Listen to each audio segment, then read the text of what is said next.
m'appelle Georges Clooney. C'est quand même un signe à chaque fois. J'ai pas super chaud. Alors officiellement, le diagnostic a été apporté au mois de mars dernier, mais bon, j'avais des symptômes antérieurs.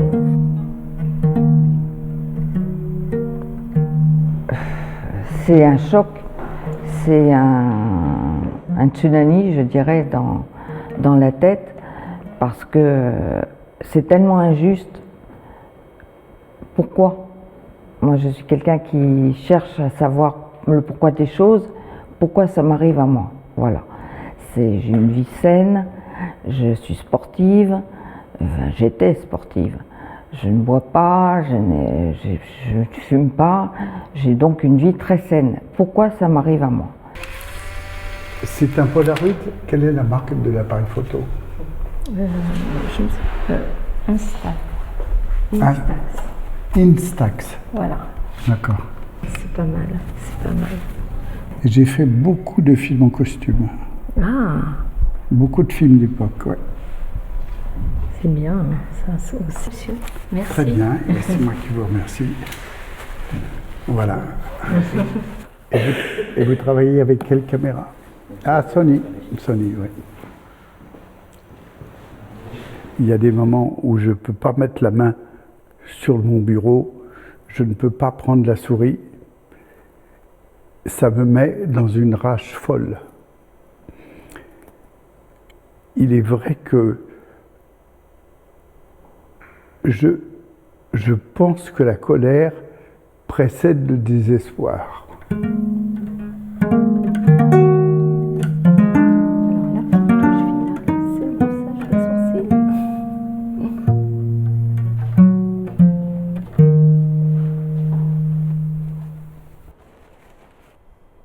C'est mon seul moyen de communication.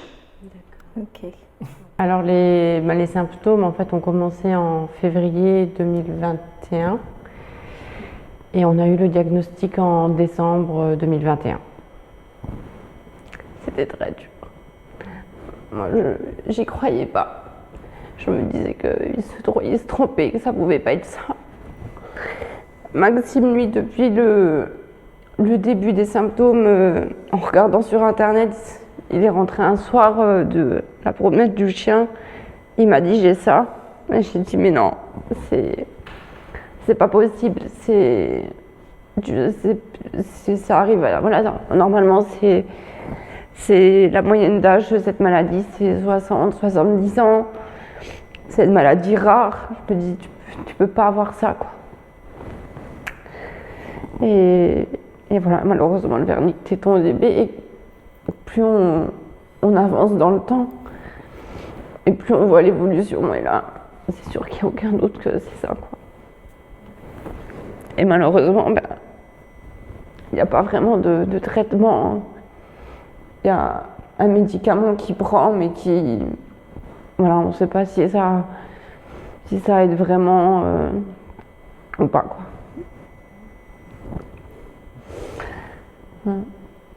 J'ai dit, le jour où je suis dans un fauteuil roulant, vous me balancez par le balcon, que je disais à mes enfants, en rigolant, en la dérision. Mais voilà, aujourd'hui, je suis dans une chaise roulante et on avance. Et on avance et on a l'espoir, on a envie de faire encore un petit bout de chemin. Mais à un moment donné, je dirais stop. Oui, je comprends le sentiment, puisque je l'ai vécu moi-même. J'ai dit, le jour où je serai en fauteuil roulant, fini, terminé. Je ne veux plus. Et je suis encore là. Donc cette maladie, elle est bien évidemment handicapante, mais elle est aussi impactante au niveau mental, parce que là, votre cerveau, il réfléchit. Parce que dans cette maladie, votre cerveau reste intact, vos sens restent intacts, mais justement, ça vous permet d'analyser au quotidien l'enfermement dans lequel vous vous trouvez par rapport à cette maladie. Toute sa vie, on pense qu'on est immortel. Et puis, il y a un moment donné où on accepte qu'on est mortel. Et je pense qu'à partir du moment où j'ai accepté d'être mortel, les choses se sont un peu passées mieux. Je n'ai pas peur de mourir, j'ai peur de ne plus vivre. La mort ne me fait pas peur, elle arrivera quand elle arrivera, mais voilà, c'est cette dégradation qui me fait peur. Et intérieurement, j'ai du mal à l'accepter. C'est pour ça que je vais avoir le libre choix de dire stop à un moment donné.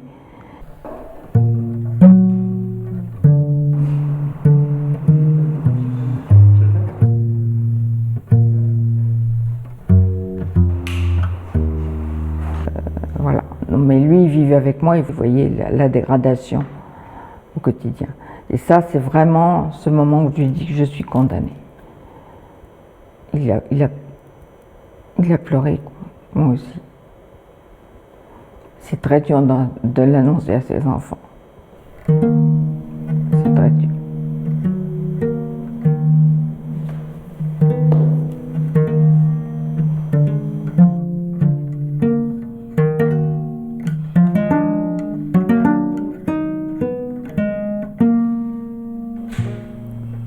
Dès que j'ai eu mon verdict, j'ai décidé de me battre et de me dire si j'ai ça, c'est qu'il y a une raison.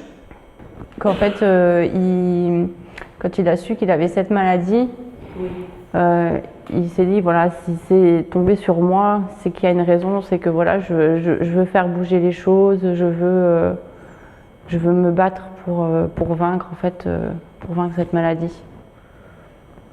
Et le combat commence. Et le combat commence.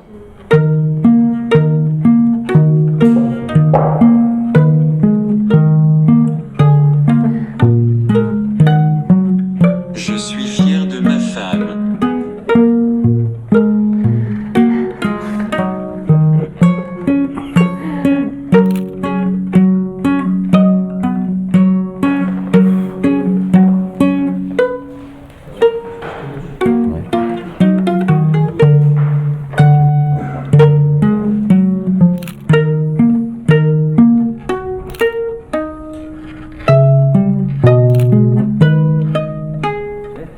C'était bien? Très bien.